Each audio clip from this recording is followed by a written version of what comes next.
Hi, you caught me nibbling on some leftovers. I had some chicken wings for dinner last night. And while I was having those chicken wings, I realized this would be an amazing chance to look at some bones.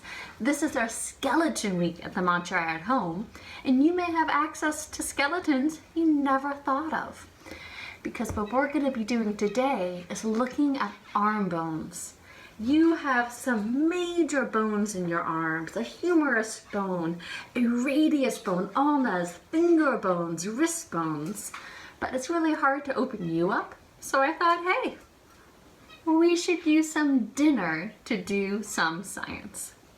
Now, before I cooked this chicken arm, I want to show you what it looked like when I got it from the grocery store. Now, up close, you can see that this chicken arm has an upper arm, a lower arm, and then these are the finger bones and hand bones right here. And looking at this, you can see the pink muscle. That's the meat we end up eating. But in here, here's the muscle in the upper arm. That's the bicep. And the forearm muscles that controls your fingers and hand. And the muscles are attached to the bone right there. Now the job of muscles is to move your limbs and bones. So if I take this bicep muscle right there, and if I squeeze it and shorten it, you can see it moving all of the bones down the arm. So muscles and bones work together inside of your body and a chicken's body to allow it to move. Now, what I'm going to have you do is dissect your own chicken wing. Now, you may not be in charge of cooking your dinner, so you may not get to dissect a raw chicken wing, but you're probably in charge of eating your dinner.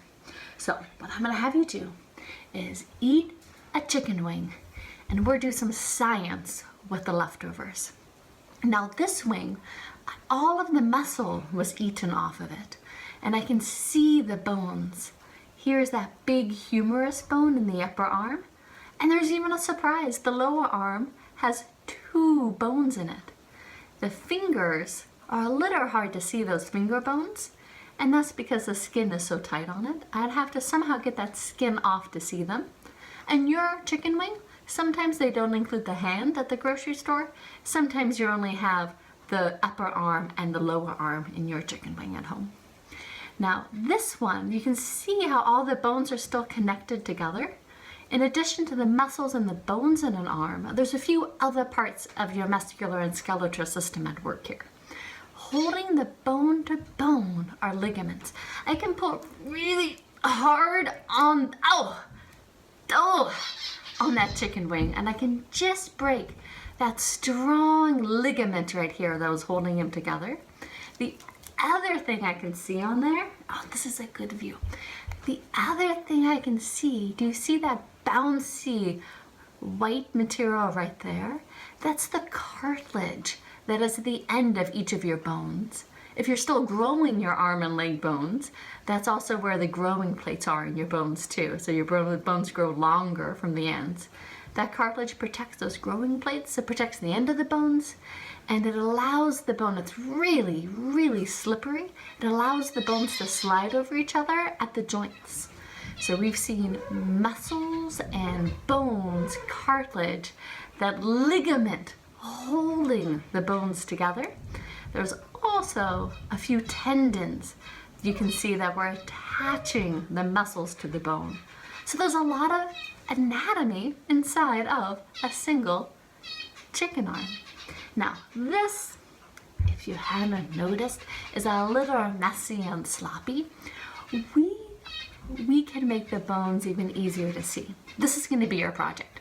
You're going to eat dinner, and with that leftover wing bones and arm bones, as they're all connected together, what I'm going to have you do to get to the bones inside and get rid of the ligaments and the tendons and the cartilage that work together, I'm going to have you boil your chicken arm bones.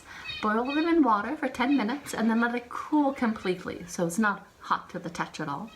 If you don't use a stovetop, you can also cook it in a microwave. So boil it in a bowl of water in the microwave for 5 minutes or so, and then let it cool down. Once it's cooled down, you'll be able to pull off the softened cartilage and ligaments. This is a tiny piece of cartilage that came off of mine right here. And as I pulled it off, I got to see the clean bone without any of the cartilage or ligaments or tendons on it. And this bone right here, well, I could probably connect it to this bone. This is that upper humerus bone in your upper arm bone. Here's part of your lower arm bone. This is your radius right here. I have the second arm bone there, the ulna. And I even have some finger bones for my chicken arm. So here are the bones of the hand right there too. Now, this is your project. Eat your dinner, boil up the leftovers, and see how many bones you can discover inside of that chicken arm and how they compare to your arm bones too. So have a great time eating dinner and doing science with leftovers.